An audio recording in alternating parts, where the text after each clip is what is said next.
I got to my night shift at 7 p.m. sharp, same as I had for the past 12 years. The helicopter left me on the landing pad of Platform 34, the huge oil rig sticking out of the Gulf of Mexico like a giant metal bug sitting on the water.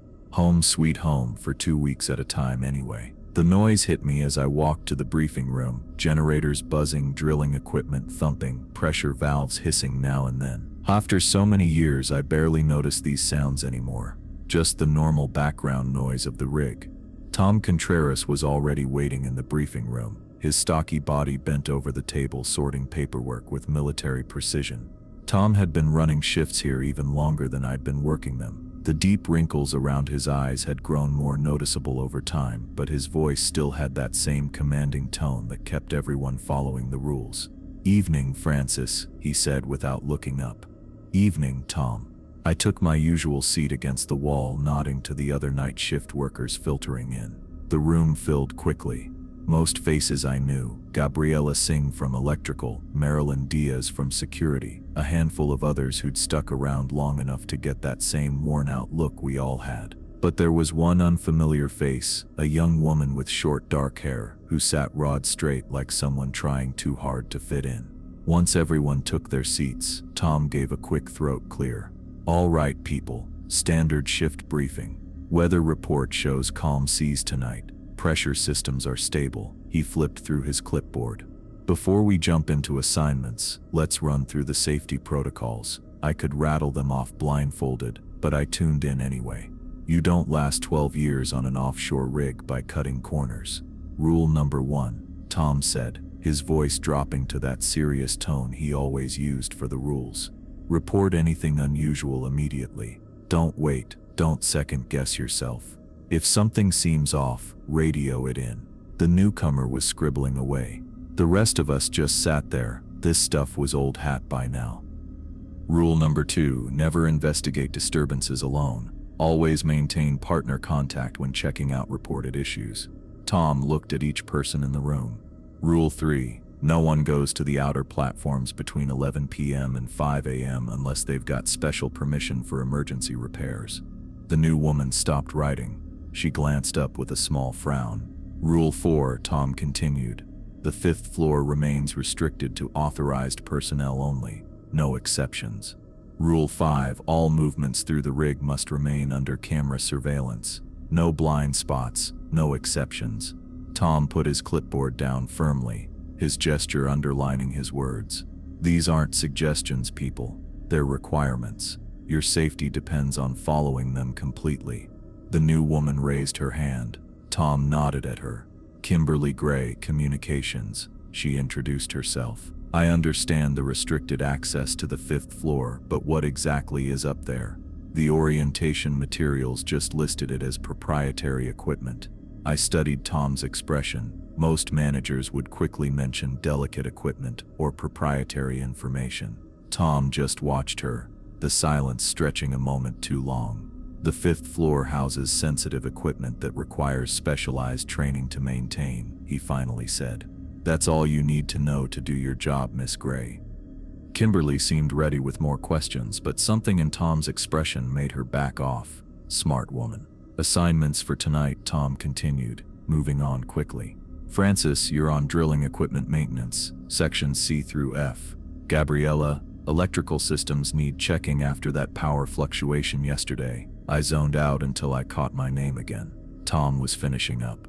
"That's all. Stay alert, stay safe." Dismissed. As everyone left, I caught Gabriela giving Kimberly a look, not unfriendly, but cautious. The kind of look that said, "Pay attention to the rules." I picked up my toolkit and radio, then walked toward Section C to start my rounds. The rig's corridors twisted through their familiar maze, harsh fluorescent lights creating pools of bright light between darker spots. During day shift, these hallways buzzed with activity. At night, they emptied out, except for the skeleton crew keeping everything running. Marty Chen passed me going the other way. "All quiet so far," he said, our usual greeting.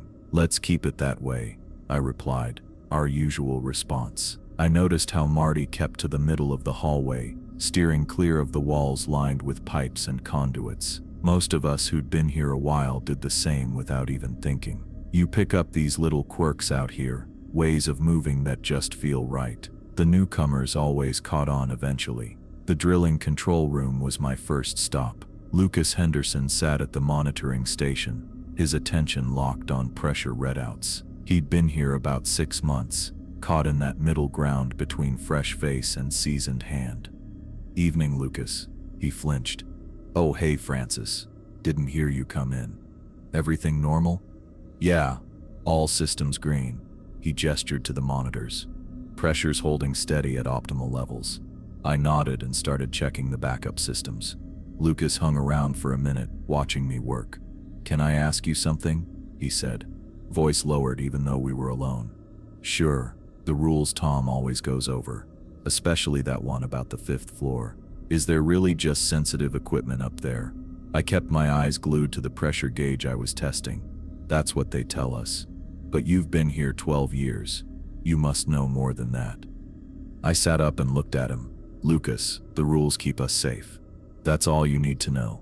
He made a face but didn't argue. Smart kid. I finished my checks and headed to the next section. The rig spread out around me like a small industrial town, with hallways branching everywhere and stairwells linking the different floors. The drilling platform and helipad sat above us. Below were our living quarters and the mess hall.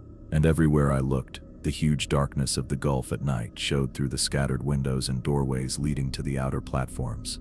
As I worked through my checklist, I noticed how the old-timers moved around, Gabriella whistling at blind corners, Marilyn touching the same wall spot in certain doorways. We all had these little routines. They'd seem like odd habits to anyone else. For us, they were survival tactics. The big floodlights around the rig pushed the darkness back, bathing the platform in harsh white light. Past that bright circle, the Gulf of Mexico stretched out, black and endless. I caught glimpses through windows as I walked by, the water rolling in gentle swells tonight, throwing our lights back at us. 3 hours into my shift, I'd finished most of my scheduled maintenance. The radio on my hip buzzed to life.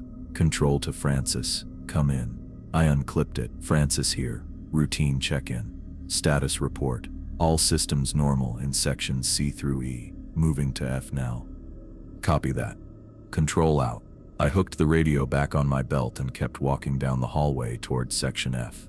The rig noises were everywhere, the drill humming far off, air systems hissing, and metal groaning as the whole place moved slightly with the waves. But under those normal work sounds, I sometimes caught other noises that didn't belong. Tonight, as I walked past where 2 hallways crossed, I could have sworn someone was walking behind me, their steps just a bit off from mine. I didn't look back. The rules said to report anything strange, but after 12 years out here, I knew the difference between truly odd things and what was just the rig being itself. I wrapped up my checks in section F and called back to control. "Francis to control. All systems normal in my sections.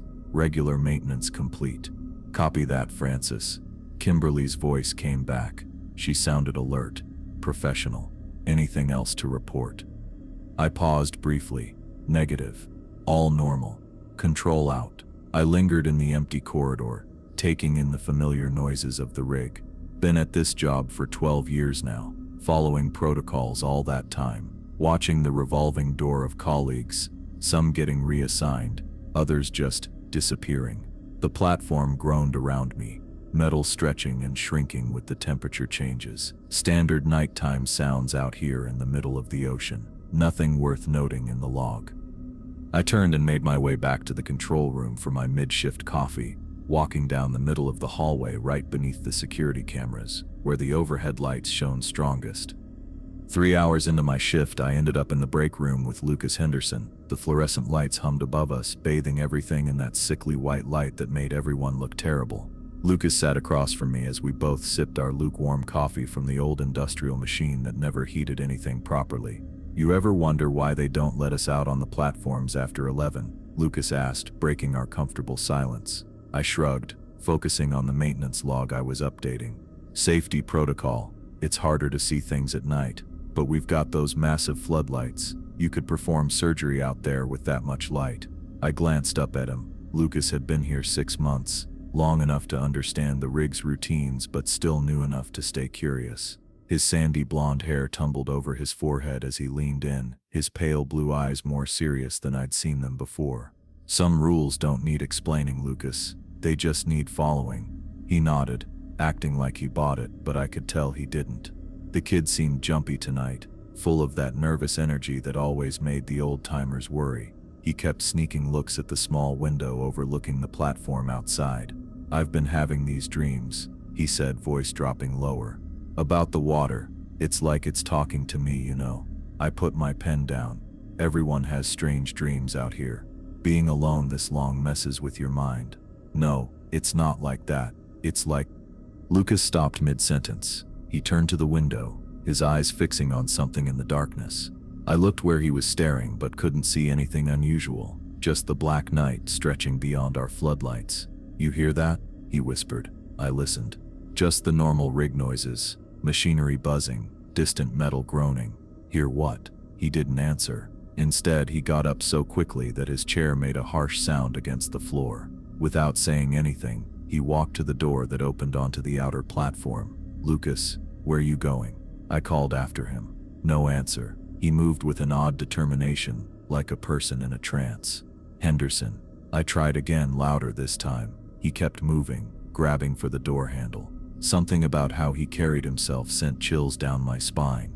This wasn't right. I remembered Rule 2, never investigate disturbances alone. I snatched my radio. "Francis to supervisor." "Tom, you there?" The radio sputtered. "Tom here." "What's up, Francis?" "I'm in the east break room with Lucas Henderson. He's acting strange, walking out to the platform without responding when I call him. Something's not right." Tom's tone hardened instantly. "Do not follow him outside." I repeat, do not follow. Lock the break room door and stay put.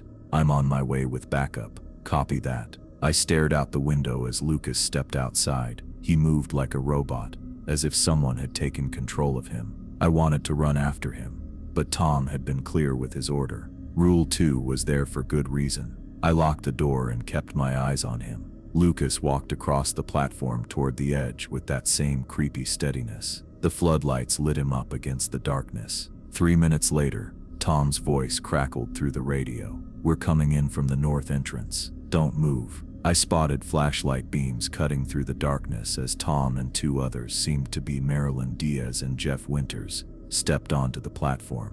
They moved carefully, sweeping their lights across the metal surface. 20 minutes crept by. I stayed fixed at the window, watching as they extended their search to different levels of the platform. The radio remained quiet, except for short exchanges between the team members. At last, Tom's voice came through again. "Francis, we're coming in. Open the door." I unlocked it, and Tom stepped inside with a grim look. Marilyn came in after him, her typically calm face now tense and guarded. "Did you find him?" I asked, already knowing the answer from their faces. Tom shook his head. "No sign of him on the platform. We've checked every part of the rig we can get to." "That's impossible. I watched him walk out there." "We know," Marilyn said.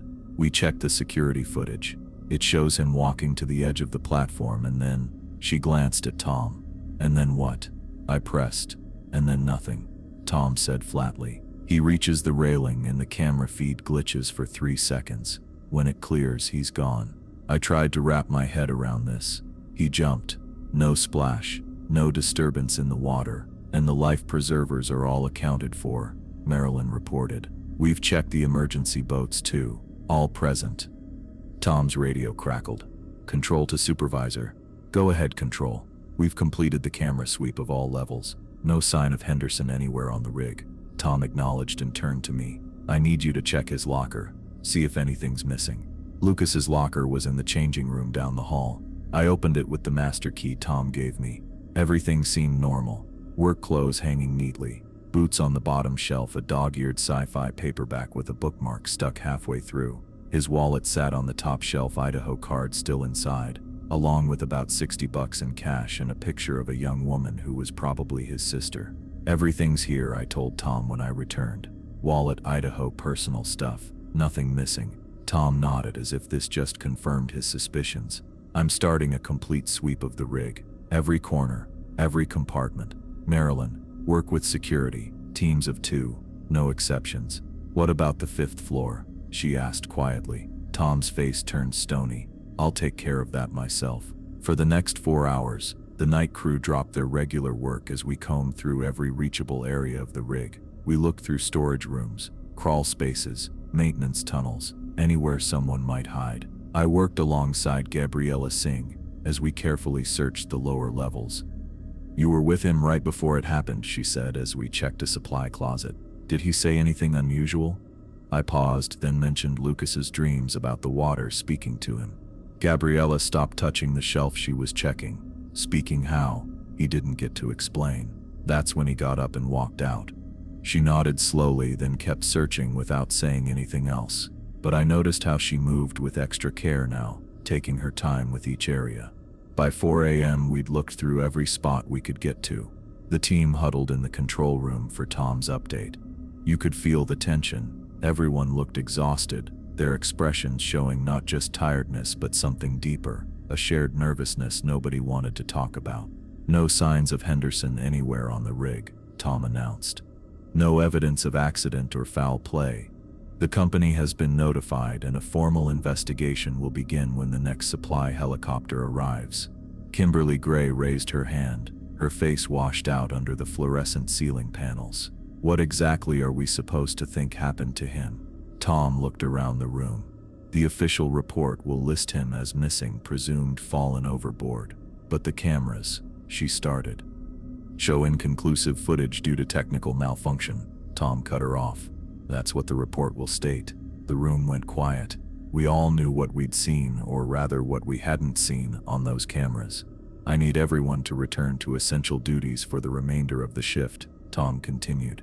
"Francis, I need that incident report on my desk before you clock out." The meeting dispersed, people heading back to their stations in twos, everyone sticking together. I couldn't help noticing how they all kept to the camera-covered paths and brightly lit sections. Back in Tom's office, I sat down to fill out the incident report. The standard form stared back at me. Time, location, staff involved, incident details. My pen hovered over the empty description box. How do you explain someone walking away from you and completely disappearing? I put it down plainly. At 11:15 p.m., Lucas Henderson got up without any warning and headed for the outer platform door, ignoring everyone who tried talking to him. He seemed almost hypnotized. The last time anyone saw him, he was walking toward the edge of the platform. He didn't look upset or like he was fighting something. We searched the entire rig but couldn't find him anywhere. I paused, then wrote, "Before this happened, Lucas mentioned having dreams where the water talked to him. He never explained what he meant before he started acting strangely." I signed my name and left the report on Tom's desk. He picked it up and read it right away, giving a small nod. "First time you've seen something like this?" he asked, looking up at me. "First time I've seen someone just disappear," I admitted. No explanation. Tom settled back in his chair. For a moment, he looked worn beyond his 56 years. "You've stuck around for 12 years, Francis. You've played by the rules. That's why you're still with us." The unspoken message hung between us. Those who hadn't followed the rules weren't around anymore. Lucas was asking questions, I said. "About the platforms after dark. About the water." Tom nodded slowly. "The curious ones always do. So curiosity is dangerous out here. Curiosity without caution is dangerous anywhere." Tom slid the report into a folder. "Get some rest, Francis. Tomorrow's shift will start on time, same as always." As I headed back to my room, the rig felt strange. The hallways stretched farther than before, darker in the corners. I caught myself walking right down the middle, directly under the security cameras. Exactly what all the old-timers did. Back in my tiny quarters, I perched on my bed going over everything that happened. Lucas walking to that door with his empty stare. The bare platform where he should have stood. His wallet sitting abandoned in his locker, waiting for someone who wasn't coming back. For 12 years I'd stuck to the regulations without truly getting why they were important. Tonight showed me what it meant when the rig took somebody. No screaming, no fighting. Just existing 1 second, vanishing the next, leaving behind questions nobody would touch. I crashed onto the bed without bothering to undress, finally getting why Tom always looked so troubled. How many friends had he watched disappear over time? Rest was hard to find. When I finally dozed off, my dreams filled with water swirling in shapes that nearly spelled something out, calling to someone else. Not yet me. I glanced at my watch, 11:47 p.m. Almost done with the outer platform check, just needed to verify those pressure gauges on the north side. The Gulf was unusually calm tonight. No breeze, flat water, with only the steady drone of the rig breaking the silence. The floodlights splashed harsh, bright spots across the metal walkways, making the darkness between them feel deeper. I worked my way through each gauge, tapping notes onto my tablet. Routine stuff, nothing out of the ordinary. Until I looked down at the water. Something caught my attention, a movement that seemed out of place on such a quiet night. The dark water churned in odd circular patterns, as if disturbed by multiple pebbles dropped in perfect timing. But nothing had broken the surface. The water just moved, strangely. I bent forward over the railing to get a closer look. The floodlights bounced off the swirling water, creating bursts of light that pulsed with what felt like a steady beat. As I watched, the random motions began to take shape, growing more intentional, beautiful. Actually, I caught myself hanging too far over the railing.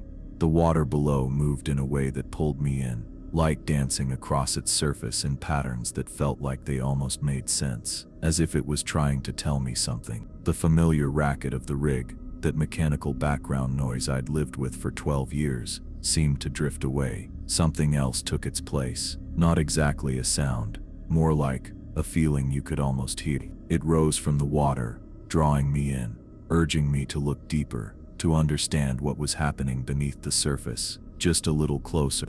My grip faltered on the railing as I leaned too far out. The sudden jolt of almost falling shocked me back to my senses. I stumbled backward, my pulse racing.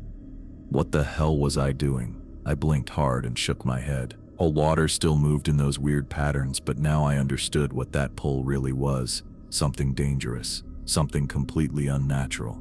I snatched my radio with trembling hands.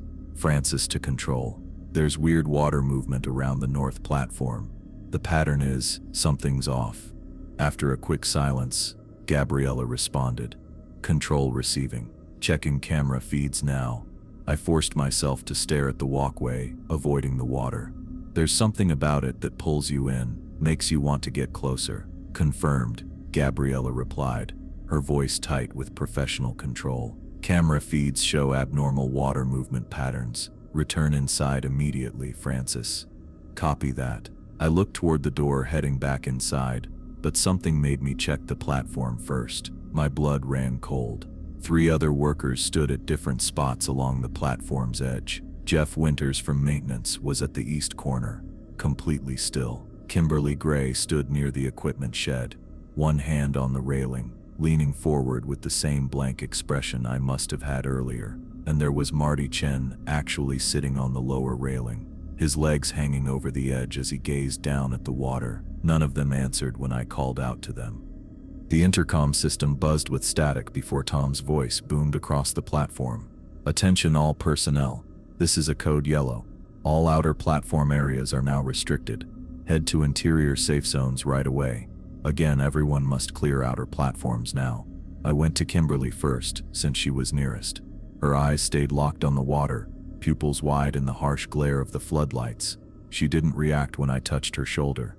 Kimberly, I said firmly, gripping both her shoulders now, we need to go inside. She fought against me when I tried to pull her back, her body rigid as if in a trance. I had to grab her shoulders and steer her away from the railing, nudging her toward the door. Even then, she kept twisting her head back to stare at the water. Francis, she murmured, her voice dreamy and distant.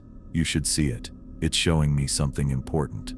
Inside first, I said, keeping my voice steady while maneuvering her toward the door. Then you can tell me about it. Once I got Kimberly heading toward the entrance, I rushed to Jeff. He was in bad shape, hanging over the railing with his feet barely touching the platform. I grabbed his coveralls from behind and pulled him back. He tumbled down, looking up at me with dazed eyes. What? He started. Inside, now, I ordered, pulling him to his feet and pointing him toward the door where Kimberly was now standing, looking dazed. Marty stood in the worst spot possible. He'd scrambled over the lower safety rail and now teetered on the very edge. barely inches from a 60-foot plunge to the water below. I crept forward carefully, worried that any quick motion might send him tumbling over. "Marty," I called softly. "Hey Marty, it's Francis." He didn't turn, just kept staring at the churning water below. His lips moved slightly, as if he was talking to someone invisible. I joined him at the railing and made myself focus on the back of Marty's head instead of looking down. I watched the steady rise and fall of his shoulders with each breath. "I'm going to help you back over, okay?" I said, reaching out slowly. When I tapped his shoulder, he finally reacted, not by turning around, but by gripping the railing tighter. "They're calling me," he whispered. "They need help." "Who needs help, Marty?" "Lucas, Dan. They're down there. They need us to join them." A shiver swept through my body that wasn't from the cold. I squeezed his shoulder harder. "That's not Lucas or Dan," I said firmly. "Whatever's down there, it's not them. Come back inside with me, Marty." For a heart-stopping second, I thought he was about to jump. His muscles tightened as he leaned forward over the edge. I clutched the back of his coveralls, ready to yank him to safety if needed. The door banged open behind us. Tom and Marilyn rushed onto the platform with quick, confident movements. Tom made a beeline for us while Marilyn hurried to check on Kimberly and Jeff. "Don't look at the water," Tom ordered as he reached us. "Focus on Marty." Together we grabbed Marty around his torso and yanked him back over the railing. He fought against us at first, then suddenly went limp, as if whatever had taken hold of him just gave up and let go. "Get them all inside," Tom commanded, straight to the medical bay. We hauled the 3 affected workers through the door. The moment we entered the interior corridor, I noticed them changing. The stiffness in their bodies melted away. Their eyes started to focus again, confusion replacing their empty gazes. "What happened?" Jeff asked, his voice shaky. "Why are we inside? You don't remember going out to the platform?" I asked. He shook his head. "Last thing I remember, I was checking the pressure valves in Section D. Then, nothing clear. Just this gut feeling that I needed to go outside and check something out." Kimberly was rubbing her temples. "I remember the water. It was talking. That doesn't make any sense." "Medical bay," Tom repeated, his tone leaving no room for discussion. "All of you need to be checked out." As we walked, I noticed Marty hardly spoke compared to the others. His eyes kept darting around nervously, and he jumped at normal rig noises. "You okay?" I asked him quietly. "I saw them," he whispered. "In the water. Not just Lucas and Dan. Others too. So many others." I didn't know what to say to that. Luckily, we got to the medical bay before I needed to answer. Dr. Patel was already waiting, tipped off by Tom's code yellow call. She quickly checked each affected crew member, examining their eyes, taking blood pressure, running basic brain function tests. I waited by the door, watching Tom talk with her in hushed voices. Gabriella showed up next to me, holding her tablet. "The camera feeds caught everything," she said quietly. "The water patterns matched on all sides of the platform. I've never seen anything like it." "I have," I admitted. "Once before, about 4 years ago. 3 workers went over the edge that night." She nodded, as if this confirmed her suspicions. "The patterns match what we recorded before Lucas vanished. Different intensity, but the same basic structure." I thought about Lucas standing up in the break room, walking outside with that empty look on his face. The exact same look I'd just seen on Kimberly, Jeff, and Marty. "It's getting worse, isn't it?" I asked. Gabriella avoided my question. She simply turned her tablet toward me. The screen displayed a graph of strange occurrences spanning the last year and a half. The data points curved sharply upward, with noticeable spikes around certain dates. "The company knows," she said, her voice barely audible. "That's why Tom's been so strict about the rules lately. Whatever's out there is getting more active." Tom approached us before I could answer. "Francis, I need your full report. Gabriella, run a complete systems check. I want to know if anything on the rig reacted to what happened out there." We both nodded and got to work. As I sat down to document what I'd seen, I couldn't get rid of the image of Marty sitting on that railing, talking about Lucas and Dan needing help, about them being in the water. I wrote everything down exactly as it happened, including the weird pull I'd felt myself, How the water seemed to call to me personally. How tough it was to look away once you started watching those patterns. When I finished, I turned in my findings to Tom. He was in his office, checking security tapes. Without saying a word, he took my report and slipped it into an already bulging folder filled with similar paperwork. "You did good work tonight," he said finally. "If you hadn't spotted it when you did, we might have lost people." "What is it?" I asked directly. "What's in the water?" Tom stared at me, mulling something over. "Nothing's in the water, Francis," he said finally. "The water itself is just a medium, like a screen showing what's on the other side." "The other side of what?" He shook his head. "Get some rest. Your shift ended 20 minutes ago." I knew that was all I'd get from him tonight. As I headed back to my quarters, I passed the medical bay again. Through the window in the door, I saw Marty sitting alone on an exam table, his hands shaking slightly as Dr. Patel checked his reflexes. His eyes caught mine through the glass. Something different showed in them now, a haunted awareness that wasn't there before. He gave me a small nod, as if we now shared some unspoken secret. I nodded and headed to my room. Inside, I sat on the edge of my bunk in the dark, taking in the usual sounds of the rig, the steady buzz of ventilation, the faraway thump of machinery, the random groans of metal as it expanded and contracted, regular sounds, comforting sounds. But beneath them I could almost make out something different now, something that sounded like water flowing in ways that didn't seem right, carrying voices that whispered your name with an uncanny knowledge of exactly what would make you stop and listen. The radio crackled to life at 2:17 a.m., startling me out of my trance. I'd been zoning out while keeping an ear on communications. Night shifts always turned fuzzy around the 2-hour mark, that dangerous time when your brain begins to drift. "Control, this is Wheeler." Dan's voice came through with an odd, tinny quality I hadn't heard before. "I think I'm lost." I sat up in my chair, suddenly on edge. "Wheeler, this is Control. Where are you?"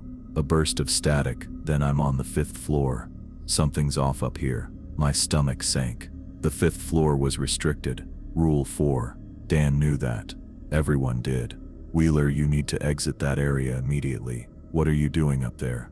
More static buzzed through, lasting longer this time. When his voice came back, it sounded distant, as if he was talking from the bottom of a well. "I was following the wiring issue from Section E. It led up here, but, Francis, the blueprints are wrong. This floor is much bigger than it should be." I snatched my radio and flipped to the supervisor channel. "Francis to Tom. We've got a problem. Dan Wheeler's up on the 5th floor saying something strange is going on." Tom answered right away, his voice tense. "Heading to Control. Don't lose him." I clicked back to the main channel. "Dan, pay attention. You need to get back to the stairwell immediately." "Got that?" "I'm trying, but the hallways." His voice faded in and out. "They keep going. I've been walking for 5 minutes in what should be a 30-foot corridor." The door to the control room flew open as Tom rushed in, his face tense with barely hidden panic. He snatched the main radio mic from my hand. "Wheeler, this is Supervisor Contreras. You are in a restricted area. Turn around and walk directly back to the access point. Do not deviate from your path." Dan's laugh crackled through the speaker, sounding strange and warped. "That's what I'm trying to tell you. There is no direct path anymore. The hallways, they're wrong. They get longer while I'm walking through them." Tom and I looked at each other. The temperature in the control room seemed to drop. "What can you see?" Tom asked, his voice deliberately calm. "Describe your surroundings." "Industrial hallway, gray walls, fluorescent lighting, standard stuff except..." Dan paused and we could hear his footsteps echoing strangely through the radio. "There's equipment here I don't recognize. Machines that don't make sense for an oil rig. And the doors. Some have these symbols instead of numbers." I checked the security camera feeds on my screen, flipping through the 5th floor views. Most just showed empty hallways and storage rooms. Nothing strange. Then I spotted Dan. "I've got him on camera 5E, I said to Tom, pointing at the screen. Dan stood in an ordinary hallway, turning slowly while holding his radio. The corridor looked completely normal, just standard industrial design with regular-sized doors and typical number plates. "Wheeler," Tom said into the radio. "You're on camera now. The hallway looks normal from here. Just walk back the way you came. Dan looked up at the camera. You can see me, then you can see them too, right? I checked the feed once more. See who? There's nobody else in that hallway with you. No, I'm not. His voice dropped to a whisper. There are other workers here. At least 3 of them, standing at the end of the hall. They won't answer when I call to them. Tom leaned closer to the monitor. There's nobody there, Wheeler. Dan's face on screen turned to check the hallway, but the camera showed nothing but an empty corridor. They're right there, Dan insisted, his voice rising. One of them looks like… Wait, is that Lucas? Lucas, my blood ran cold. Lucas Henderson hadn't been around for weeks. Dan, I said firmly, Lucas isn't on the rig anymore. You know that. He's standing right fucking here, Dan shouted, his voice cracking. He's looking right at me, but his face is wrong somehow. They're all wrong, like they're wearing masks that don't quite fit. On screen, Dan started backing away from what he seemed to be seeing. His movements turned jerky, panicked. They're coming toward me now, he whispered. But they're moving. Jesus, they're moving all wrong, like they've got too many joints or something. Tom snatched the radio. Wheeler, listen to me. What you think you're seeing isn't real. Turn around and head back to the stairwell. That's an order. Dan wasn't listening anymore. On the monitor, he spun around and took off down the hallway, racing toward the edge of the camera's view. Don't let me go like Lucas, he gasped into the radio. They're getting closer. Their faces are… Oh God, their faces are… Dan's voice choked off with a noise that sounded like the start of a scream. Just then, his image on the camera feed reached the edge of the frame and vanished. Switch to camera 5F, Tom ordered. He should appear there next. I switched feeds fast, but the hallway was empty. I jumped to 5G, 5H, checking every camera on that floor. Nothing showed up. Wheeler, come in, Tom called into the radio. Wheeler, respond immediately. The radio let out a noise that wasn't exactly static. It sounded damper somehow, with rhythmic surges that made me think of breathing. Then I heard several clicks followed by what seemed like reversed speech, too garbled to understand. Tom slammed the radio down. Marilyn, Gabriella, meet me at 5th floor access point with emergency gear. Now, he turned to me. Francis, stay on comms. If Wheeler calls in again, tell me right away. I nodded, my throat too dry for words. The next 20 minutes crawled by like torture. I kept flipping through camera feeds, looking for any trace of Dan. The 5th floor appeared perfectly normal on every screen. No endless hallways, weird equipment, or people with faces that didn't fit right. Just regular empty hallways and storage rooms. Tom's voice finally crackled over the radio. Search team has made it to the 5th floor, starting our sweep now. On the monitors, I watched Tom, Marilyn, and Gabriella move carefully down each hallway, checking room after room. Their flashlights lit up the same areas where Dan had sworn he'd seen impossible things. They didn't find anything out of the ordinary. Francis, Tom radioed after 45 minutes. Pull up the security footage from when Wheeler first accessed the 5th floor. I need to know exactly where he went. I backed up the footage to when Dan first showed up on the 5th floor cameras. The timestamp read 1:53 a.m., roughly 20 minutes before he'd called me on the radio. On screen, he stepped out of the stairwell with his toolkit, moving like he knew exactly where he was going. He stopped to check a panel, then headed down the main corridor and turned left at the junction. Camera 5C caught him next as he stopped to examine an electrical box. After working there for a few minutes, he walked further down the hall to camera 5T, our last visual of him. The footage showed him walking to the edge of the frame, right where he'd vanished while running from whatever he thought was after him. That's where things got weird. Camera 5C should have picked him up from the other side. It never did. The connecting hallway stayed completely empty. Dan Wheeler had walked out of one camera's view and somehow never appeared in the next. I called Tom with this update, and he directed the team to concentrate their search around that junction. 20 minutes later, they came back empty-handed, just a regular hallway connecting 2 sections of the 5th floor. By 4:30 a.m., we gave up the search. Dan Wheeler had disappeared without a trace, just like Lucas Henderson had weeks earlier. In the control room, Tom and I watched the footage again. His face looked hard and tight, his eyes hollow with a tiredness that seemed more than just lack of sleep. "The company will want a report," he said finally. "I need you to write up exactly what happened. The radio communication, what we saw on the cameras, everything." "What about what Dan said he saw?" I asked. "The impossible hallways, the people with wrong faces?" Tom's face remained blank. "Include it all. Quote his exact words." "And what about the official explanation? What do I put for that?" Tom fell silent, weighing his words carefully. "The official report will say Daniel Wheeler entered a restricted zone without clearance and disappeared.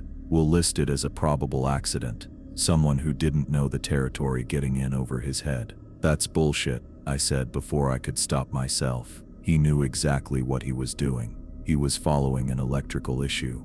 "Was he?" Tom asked, his voice dangerously quiet. "Or was he curious about what's on the 5th floor, like Lucas was curious about the water?"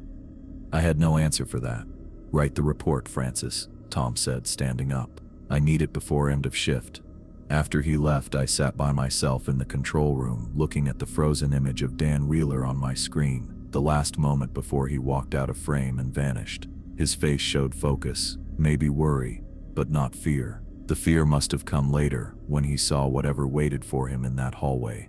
I wrote the report exactly as Tom wanted, recording everything in plain detail. When I finished, I caught myself adding one last note: "Second unexplained disappearance in 3 weeks. Pattern points to something getting worse on platform 34. I looked at that sentence for a while before erasing it. The official report wouldn't talk about patterns or strange happenings. It would just document another missing worker, another accident, another reason they paid us so much to work on this rig. When my shift ended, I walked back to my quarters through hallways that didn't feel as real as they had yesterday. I caught myself thinking they might warp or stretch if nobody else was around, like the walls might suddenly open into impossible spaces. I didn't turn on the lights when I got to my room, just sat on my bed in the dark. It felt safer that way. I thought about Dan's radio message describing hallways that went on forever, about Lucas walking like a zombie toward the water, about all these rules we followed without knowing the real reasons behind them. Rule 4. The 5th floor is restricted to authorized personnel only. No exceptions. I'd always figured they were just guarding expensive equipment up there, some secret tech the company didn't want anyone to see. Now I wondered if the rule was actually meant to protect us, to keep us away from whatever had grabbed Dan, whatever had shown him those impossible hallways and people with faces that didn't seem right, including Lucas. I sprawled across my bed, fully dressed, too jittery to sleep even though I was dead tired. In the dark, I could almost hear Dan's voice again, telling me about what he'd seen in those twisted hallways, the fear when he realized something was coming after him. That odd, wet static that cut off his voice at the end. 2 men gone in less than a month. Both had ignored the regulations. Both got too nosy about things they should have left alone. I'd made it 12 years on this rig by simply doing what I was told without questions. Now I was beginning to see why those rules existed, and I almost wished I hadn't. The security office screen blinked as Marilyn toggled between camera feeds, her fingers dancing across the keyboard with the ease that comes from years on the job. It was 2:13 a.m., that quiet stretch of night shift when your eyes get fuzzy and your thoughts drift to places they really shouldn't. "There," she said, freezing a frame from camera 12B. "Watch the corridor." I leaned closer, squinting at the grainy black and white image. At first I saw nothing unusual, just an empty hallway near the eastern maintenance section. Then a shadow moved across the frame. Not quite walking, more like gliding with occasional jerky stops, as if someone had cut out pieces of its movement. "Could be interference," I suggested, though I didn't believe it. Marilyn's lips drew into a thin line. "That's what I figured." She hit another key, pulling up camera 14C, from a totally different part of the rig. This footage is from the exact same time. The identical figure showed up again, walking with that odd jerky movement. "That's impossible," I said. "Nobody could be in both places." "It gets worse." She pulled up 4 more camera feeds, all timestamped 2:11 a.m. Each showed the same figure moving through different parts of the rig simultaneously. My radio suddenly buzzed, startling both of us. "Francis, this is Marilyn." You need to see this now." Her voice came through clear and urgent. I glanced at the woman beside me, then at the radio I was holding. Her lips hadn't moved, and her radio remained untouched. Marilyn's eyes grew wide. She snatched her radio. "All security personnel, this is Diaz. We've got an unknown entity on camera feeds. Possible voice mimicry happening. Double-check all communications." She looked my way, her expression tense with barely contained panic. "Call Tom, right now." I radioed Tom, while Marilyn locked the security office door and started the first containment steps. My fingers felt frozen as I told him what we'd spotted. "On my way. Don't leave that room," Tom said right away. While we waited, Marilyn checked more camera feeds, following the figure's path. It seemed to be moving through the rig with purpose, testing doors and access points. "It's looking for a way in," she murmured, more to herself than to me. "In. It's already inside." She shook her head. "Not into the physical spaces, into somewhere else." Before I could ask what she meant, the door beeped with an access code. Tom walked in, looking troubled. He glanced at the monitors and went straight to the main control panel. "Initiating full lockdown," he announced, entering his override code. Alarms blared throughout the rig as automatic protocols engaged. All personnel to designated safety zones. No exceptions. The three of us stared at the monitors as the figure stopped in its tracks, cocking its head at the sound of the alarms. After a brief hesitation, it continued searching, this time heading straight for the crew quarters with deliberate steps. "It's responding to the lockdown," I said. Tom nodded. "Francis, I need you on comms. Keep everyone calm. Make sure they stick to protocols." I grabbed the main communication headset while Tom and Marilyn organized the security response. The radio channels were already filled with confused voices. "Attention all personnel," I said, keeping my voice steady. "This is Francis Alvarez. We are in full lockdown. Proceed to your designated safety zones and secure all access points. This is not a drill." Questions came from every corner of the rig. I answered carefully, trying not to cause alarm while sending maintenance crews to secure their work zones and telling off-duty staff to stay in their rooms with doors locked. "What exactly are we dealing with?" Gabriella's voice came through, characteristically calm despite the situation. I looked at Tom, who nodded slightly. "Unknown entity moving throughout the rig," I replied, "appearing on multiple camera feeds simultaneously. Do not attempt to investigate if you encounter anything unusual." As I directed the team's positions, Marilyn watched the figure on the screens. It was now going through the housing section, pausing at each doorway before moving to the next. "It's checking for something," she said. "Or someone." The radio crackled again. "Control, this is Winters in Section E. Something's outside my door." I looked at Tom. Jeff Winters was supposed to be off duty, sleeping in his quarters, exactly where the figure on camera 23D was currently standing. "Describe what you're hearing, Jeff," I said carefully. "Scratching, like fingernails on metal. And," he hesitated, "I think I hear someone calling my name." Tom leaned closer to my mic. "Don't open that door, Winters. Not under any circumstances. It sounds like Dan," Jeff continued, his voice dropping to a whisper. "It's saying it needs help, that it's trapped somewhere." My insides froze. Dan Wheeler had vanished from the 5th floor just days earlier. "That is not Dan Wheeler," Tom said firmly. "Maintain position and do not respond to anything you hear." More calls flooded in from all corners of the rig. Kimberly swore she heard Lucas Henderson's voice right outside her door.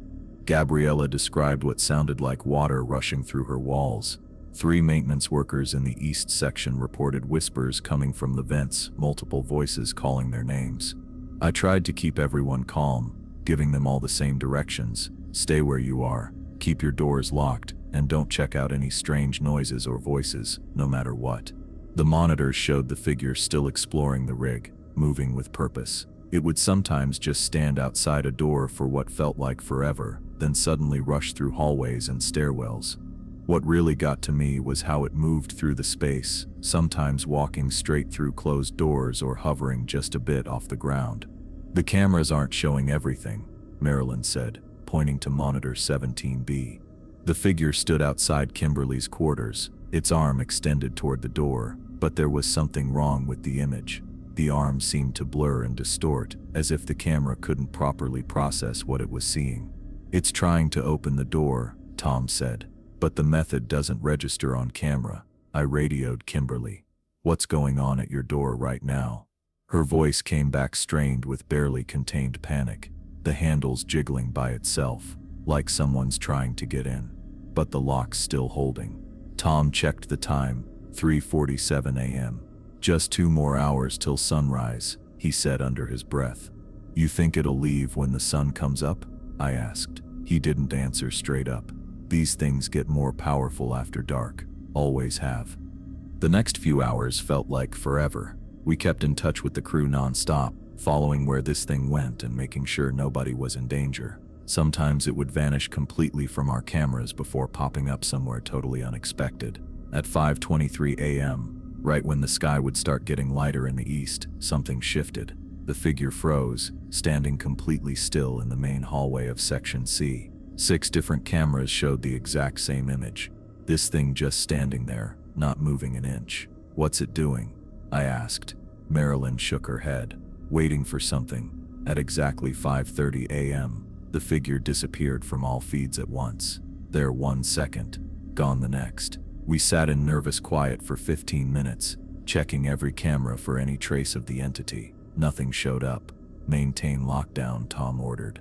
"We need to physically verify the rig is clear." Tom split everyone into search teams, always pairs, never alone, to check every part of the rig step by step.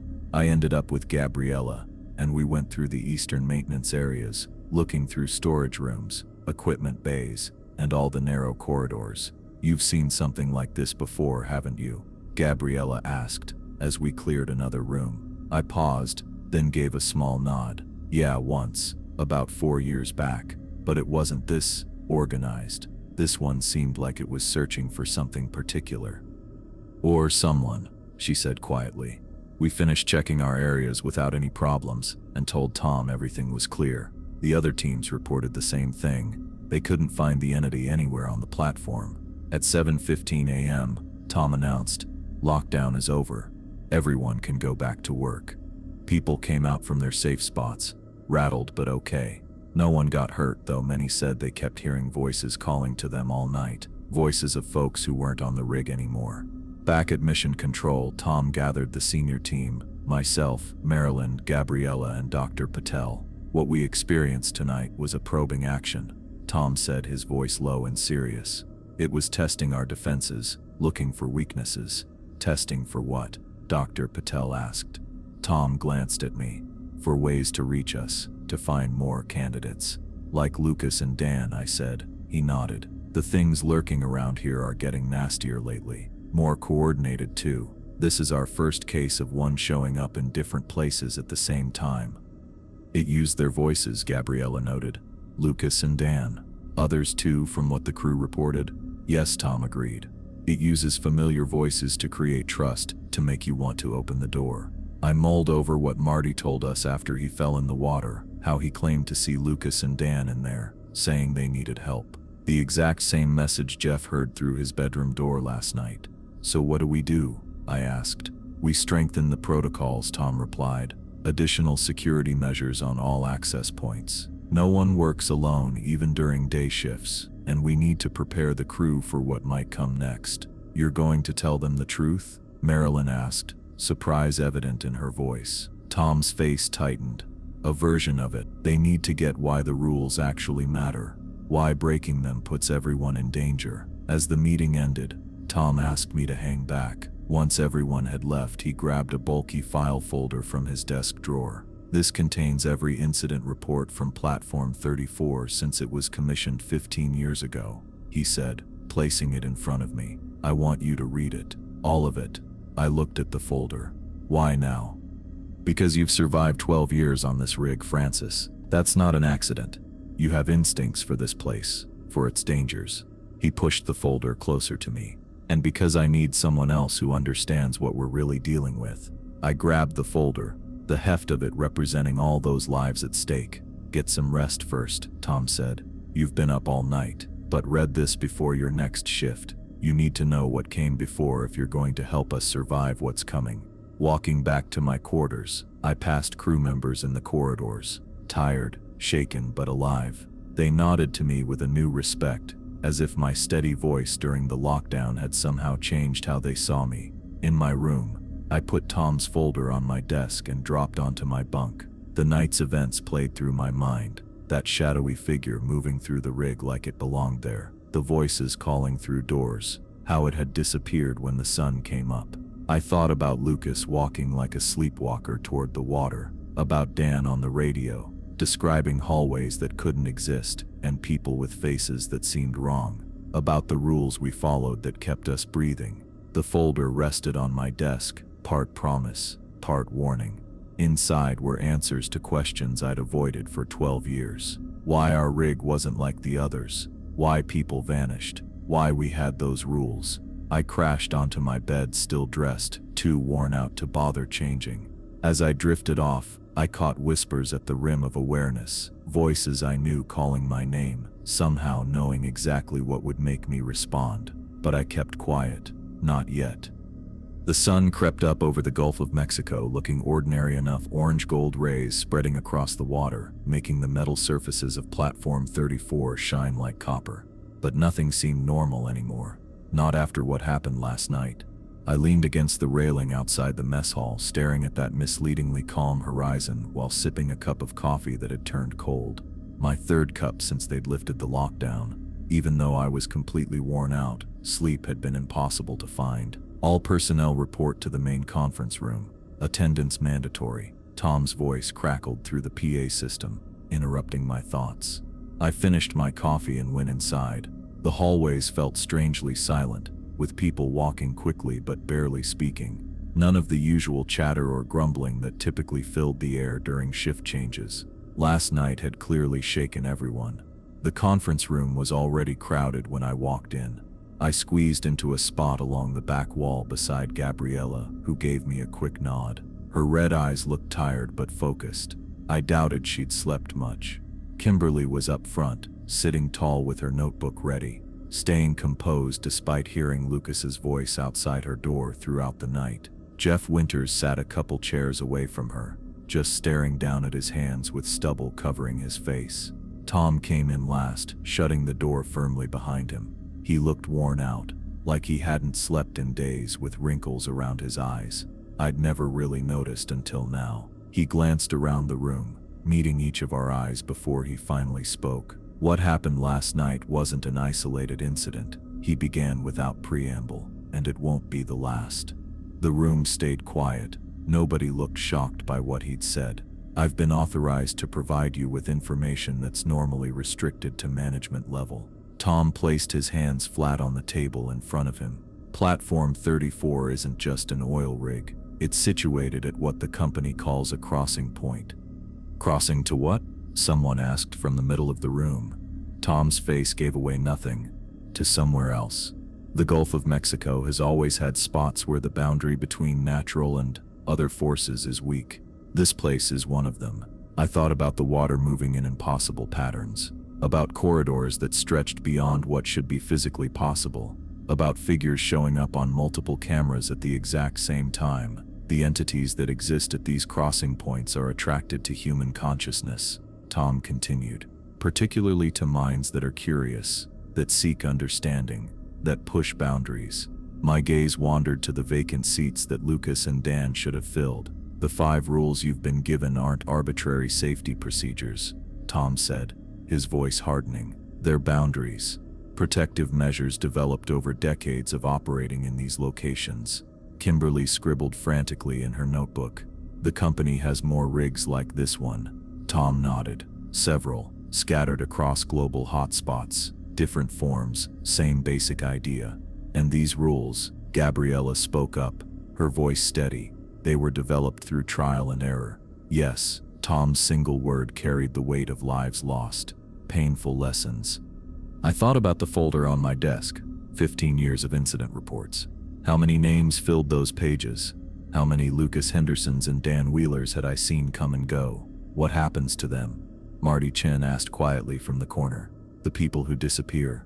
Tom paused, something I barely ever noticed him do. They're swallowed up by whatever lives on the other side. Their mind gets absorbed, their thoughts and memories used as bait to lure others in. That's why it could mimic their voices, I said, the realization hitting me. Last night, it knew exactly what to say to make people want to open their doors. Exactly. Tom looked at me with something like approval. The entities learn from each person they take. They become more effective hunters. A deep quiet settled across the room as everyone took in what they'd just heard. So what do we do? Jeff finally asked, looking up from his hands. How do we fight these things? We don't, Tom replied bluntly. We can't. What we can do is maintain the boundaries that keep them at bay. Follow the rules, all of them, all the time. He ticked them off, going through each one and showing them from a different angle. Rule 1. Report anything unusual immediately. This isn't about equipment malfunctions. It's about giving us time to implement containment protocols before an entity fully manifests. Rule 2. Never investigate disturbances alone. Partner contact must be maintained. The entities target isolated individuals first. They're easier to influence when no one else is present to notice the changes in behavior. Rule 3. No access to outer platforms between 2300 and 0500 hours. The entities are strongest at night, particularly in the hours before dawn. The water serves as their primary medium of influence. Rule 4. The 5th floor is restricted to authorized personnel only. That floor contains both monitoring equipment for tracking entity activity and experimental technology designed to strengthen the boundaries. It also houses the weakest point in those boundaries, which is why Dan encountered what he did. Rule 5. All movements must remain under camera surveillance. The entities have difficulty manifesting in areas under constant observation. They prefer blind spots where perception can be more easily manipulated. Tom paused, scanning the room. These rules have kept folks alive on Platform 34 for 15 years. People who follow them finish their contracts and get home safe. Those who don't, he left the rest unsaid. So we're basically living in a fortress against supernatural predators, Kimberly said, her pen finally still. And our only defense is to follow these rules and hope they work. They do work, Tom replied firmly. The proof is sitting in this room. Everyone here has survived because you followed the protocols, whether you understood why or not. I reflected on my 12 years working the rig. Over time, I'd picked up the habits of the old-timers without even realizing it, walking down the middle of hallways, steering clear of certain spots after dark, always having a buddy in the isolated areas. Back then, I'd dismissed these as quirky traditions or paranoia. Now I knew better. They weren't superstitions at all. They were ways to stay alive. From this point forward, Tom continued, all personnel will receive expanded safety training. You'll be briefed on recognition signs for entity influence and additional protective measures. He turned to me. Francis, I want you to help train the newcomers. Your experience will be valuable. I nodded, surprised, but seeing his point. I'd lasted longer than most. One last thing, Tom said, his voice dropping slightly. What you've learned today doesn't leave this rig. The company has reasons for keeping this information compartmentalized. Breaking that confidentiality will result in immediate termination. The meeting wrapped up quickly, with everyone leaving in small clusters, speaking quietly among themselves. I hung back, waiting for the room to empty. You think this will help? I asked Tom when we were alone. Telling them the truth. He wiped his face wearily. Knowledge offers some protection. They had to understand why these rules actually matter. He looked me in the eye. Have you checked out that file yet? Not yet. After the lockdown, I was too exhausted. Read it before your next shift, he said. There are patterns you need to recognize. I nodded and turned to go, but stopped at the doorway. The company knew what this place was when they built here, didn't they? They didn't just find it later. Tom's face told me everything before he said a word. They knew. The oil is real, but it's not the only thing they're after. I walked away from the conference room with that troubling idea stuck in my head. The hallways felt different now. Not just steel and concrete, but lines between our world and something else. Something starving. Back in my quarters, I sat at my desk and opened the folder Tom had given me. The first page was dated 15 years ago when Platform 34 was first commissioned. The handwriting wasn't one I recognized, but the description sent a chill through me. A worker reporting strange patterns in the water, followed by the disappearance of 3 crew members who went to investigate. I spent hours reading through the years of Platform 34's history. Different names, different incidents, but the same patterns kept showing up. Workers who broke the rules vanished. Those who followed them lived. My name didn't show up anywhere in the reports, despite my 12 years on the rig. I'd never been directly caught up in an incident until Lucas Henderson walked like he was in a trance toward the water. I'd never broken the rules. When I finally closed the folder, my shift was coming up. I jumped in the shower and put on clean coveralls, still trying to make sense of what I'd just read. Before heading out, I caught myself tapping the door frame in a pattern. 3 taps, pause, 2 taps, something Marilyn had always done. I used to think it was just her little habit. Now I wondered if this was one of those safety measures Tom had talked about. I'd never felt the need to do it before today. Walking down the corridor, I stuck to the middle right under the cameras where it was brightest. Jeff and I exchanged nods as we passed each other, and I noticed he was walking the same way. The knowledge was shared now. We were all in on it. To make it on Platform 34, you needed to understand that facts and research couldn't explain everything. You had to follow strange rules that defied reason but kept something very old and ravenous away. I'd watched what happened to folks who refused.